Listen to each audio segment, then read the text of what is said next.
What's up, guys? It's Sean here with the Sean Daily Football Channel, and today I have possibly one of the best Sunday episodes we've ever had. Some of the greatest games across world football all happen to fall on today, and today we're going to go through a few of them. We're going to start with we're just going to go in order. We'll get to it, don't worry. But we're going to start with the El Clasico. Barcelona, Real Madrid met at the new camp, actually. And the game ended 2-1 to Madrid. I will be totally honest. This game, the main thing, it was mentioned a lot during commentary and broadcasting as well. We can definitely see the lack of speed that there is in the Spanish game in comparison. And we can easily see that like a player like Vinicius Jr. is exploiting that heavily. We're seeing this across Europe. All the Spanish teams haven't had the best run at the Champions League yet. I don't think any of the Spanish teams are going to win the Champions League, in my honest opinion. This game, honestly, was pretty even.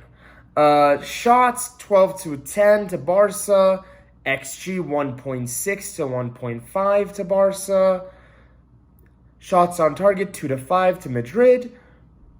Possession was relatively was Barca favored, obviously, but the fact of this game was Barca got caught on the counter twice. Aguero got a goal.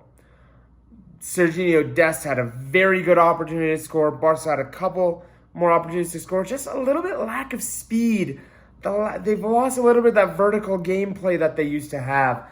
Messi not playing there is obviously showing not just the goals, but the gamesmanship, the ability to create chances, his ability to break lines, his ability to make progressive carries. These are all things that are currently not really found in this Barcelona side. And Real Madrid, the game played into their hands a little bit. Barca just came out, and we're more than happy to play on the counter. And David Alba scored an amazing goal. So that's kind of what that happened. I'm not going to really slam Koeman too much. The main thing is what he does need to be careful of is where they are in the table right now. Because where they currently sit in the table, it's not pretty. I'll be totally honest with you. This isn't a good spot for Barcelona to be. Currently sitting in 9th. They do have one game less than a couple of the teams, but even if they win that game, the max they can raise is maybe up to 4th, maybe up to 5th. Not good enough, most likely, for the Barcelona squad. La Liga in general is actually very, very close. We will be doing a video on La Liga in general, kind of going over a couple of the themes and the thematics of the league. We'll possibly do that maybe on Monday or Tuesday. But that, I would just say, not too horrible to lose the El Clasico 2-1. Speaking of horrible, though, Manchester United lose at home 5-0 to Liverpool. XG at the game at 4.05 to 1.36. This was I've been a United fan for 20 years. Yeah, 20 years. I started watching in 2001. I was 7 years old. This was one of the hardest games I have ever had to watch as a fan of sports, as a fan of soccer. It is very rare that I just feel utter hopelessness while watching a game. That is how this one felt. This was just embarrassing.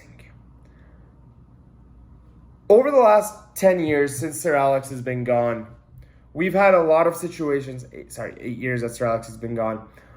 There's been a lot of situations. We've had bad results. We lost against Spurs last year. We lost again. The MK Dons game comes to mind. The Man City game comes to mind. In every one of those games, in majority of those games, we were the inferior team. We just weren't good enough compared to our opposition. That is not an argument we can have anymore. Joe Tomlinson, one of the guys from Football Daily, actually made a comment today on Twitter saying this could go down as one of the worst results in Premier League history. And at first I was like, okay, let's not go too far. But when you think about it, the United squad is good. You can argue like whether it's better than Liverpool or not, but that squad is really, really good. And the main difference between the two teams is just the manager. So far this season, I think United has kind of gotten by with a lot of lucky results against Atletico, against Villarreal, against West Ham, against even Everton. We should have lost. There's been a lot of against Southampton. We should have lost against Wolves. We should have lost. There's been very few situations where I've been, oh, we deserve to win this game. I predicted 3-0 Liverpool.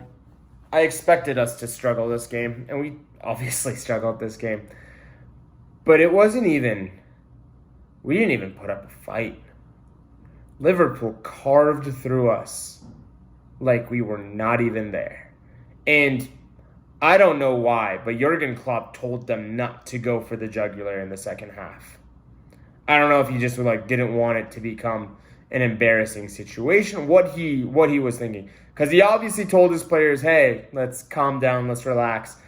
Because if they had kept up the tempo that they had, I'm pretty sure they could have gotten 7, 8, 9 fairly easily.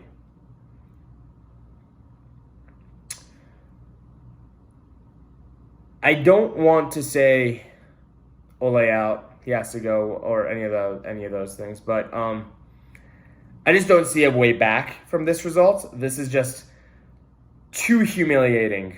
I've never seen Old Trafford fans leave the stadium before. That was a first for me. And I don't blame them, because that was so bad. I think more than anything else, him staying any longer, Ole staying any longer, would just ruin his name more than anything else. Every manager United has had to this point has pretty much been able to say, oh, the board didn't back me, which is the case for Mourinho, for Van Gaal. But Ole can't say that. He has been backed. This team is one of the best teams in Europe, arguably. And he's not getting enough out of them. Liverpool, to their credit, Mo Salah, best player in the world at the moment. Not even close. Best player in the world. Everything he touches goes in, and deservedly so. They played all around us. I want to give a huge shout out to Naby Keita as well. I hope the injury is not too bad. Paul Pogba, I don't know what you were doing, but Naby Keita, fantastic, instrumental for all three of the first half goals, and he was all over the place. But not really sure where we go from here for United. 7th is really embarrassing at this point of the season. This season was about making that next step, going that extra mile, and it hasn't happened. That's very disappointing. Moving on, let's go to Serie A. Serie A has some fun stuff to talk about. Both the games ended in draws, both Roma and Napoli, and Inter and Juve. Roma and Napoli ended 0-0. Inter and Juve ended 1-1. Roma and Napoli, I was watching this game kind of from the corner of my eye during the break of United game. Roma played very well from what I was watching. Roma played very, very well. The XG had it at 1.6 to 0.59. I think Roma should have created enough to win this game. They just didn't have enough finishing on their side. There was, to be fair, at the same time, Napoli had a couple chances as well that it was just weird how they didn't score. In the end, Spalletti even got a red card. I don't exactly know why. That seemed very bizarre as well. But Roma, first team to be able to stop Napoli in Serie A. This is the first point somebody's been able to take away from them, which sets up Serie A very, very well.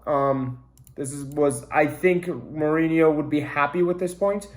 arguably may look back at it as this was an opportunity lost.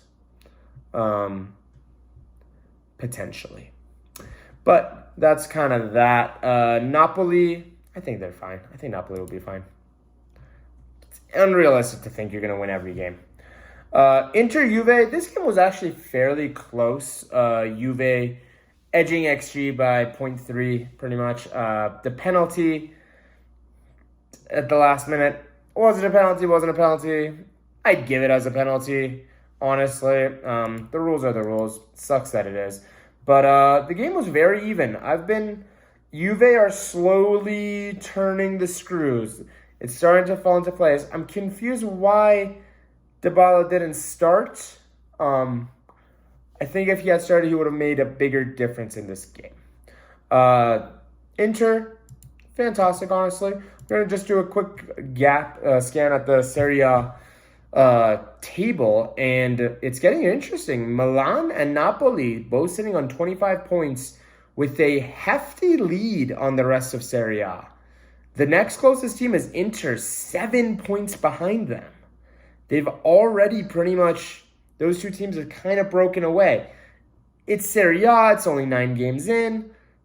Juve is going to end up winning again, and it's going to be boring. No, that's most likely not going to happen, but a lot of teams, after Inter, the next team is Roma on 16 points. That's 9 points away. It's going to be a very interesting Serie A season moving forward. Can Napoli and Milan maintain this strong start that they had? I know Milan had a fairly strong start to the season last year, and they kind of broke away from everybody else, but in the end, Conte wasn't able to drag them down. I don't know if that's going to be the same case this year. This Milan team does look good, a little topsy-turvy. However, the team that I am looking out for is Napoli, and I think Napoli are the real deal, and I think they can go all the way. We will have to find out. More than anything else, guys, thank you so much for being with me and watching these videos. I appreciate it more than anything else. Thank you so much, and I'll see you guys tomorrow. Bye.